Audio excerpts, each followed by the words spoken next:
Hello friends, எல்லாருக்கும் காலை வணக்கம். காலைல கம்பெனி கிளம்புறதுக்கு முன்னாடி உங்க ஒரு விஷயம் சொல்லியே ஆகணும். இன்ஸ்டாகிராம்லேருந்து நிறைய மெசேஜ் வருது. உங்கள் வீடியோ சூப்பராக இருக்குது, ரெஃப்ரெஷ்மெண்ட்டாக இருக்குது, நீங்கள் இன்னசென்ட்டாக பேசுகிறீங்க. நான் என்ன இன்னசென்ட்டாக பேசுகிறேன் எனக்கே தெரியல. எப்பயும் போல் தான் நான் பேசினுக்கிறேன். காலைல ஏஞ்சிருப்பேன், சாப்பாடு செய்வேன், ஜாமான் விளக்குவேன், பாட்டு கேட்பேன். இதான் என் டெய்லி ரொட்டீனாக இன்ஸ்டாகிராமில் போட்டுனுக்கிறேன். ஓரளவுக்கு ஓடுது. சரி, ஓடுனா சரி தான். காலைல என்ன சாப்பாடு செய்யணும்னு சொல்லிட்டு பார்ப்போமா, பீன்ஸ் வந்து கிலோ 40 ரூபான்னு சொல்லிட்டு விற்றுருந்தது. நான் வந்து ஒரு 1/2 கிலோ வாங்கியிருந்தேன். அதை வச்சு குழம்பு பண்ணனா இல்லை கிரேவி பண்ணனா இல்லை பொரியல் பண்ணனான்னு தெரியல, ஏதோ சாதத்தில் போட்டு பிசைஞ்சு சாப்பிட்ற அளவுக்கு கொண்டு வந்துட்டேன். இன்னும் கொஞ்சம் உப்பு தான் தூக்கலாக போயிடுச்சு.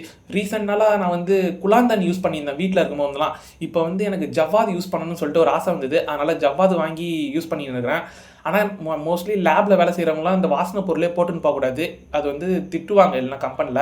காலைல என்ன சாப்பாடு சொல்லிட்டு பார்ப்போமா, பழைய குழம்பு இருந்தது, கிள்ளிப்பட்ட சாம்பார். அதை சாப்பிட்டு கம்பெனிக்கும் கிளம்பிட்டேன்.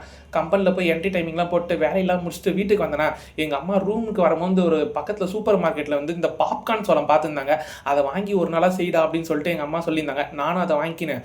அமுல் பட்டர் வந்து 1 10 ரூபா 2 வாங்கிக்கினேன். பட்டர் பாப்கார்ன் செய்யலாம்னு சொல்லிட்டு குக்கரில் போட்டு வச்சேன்.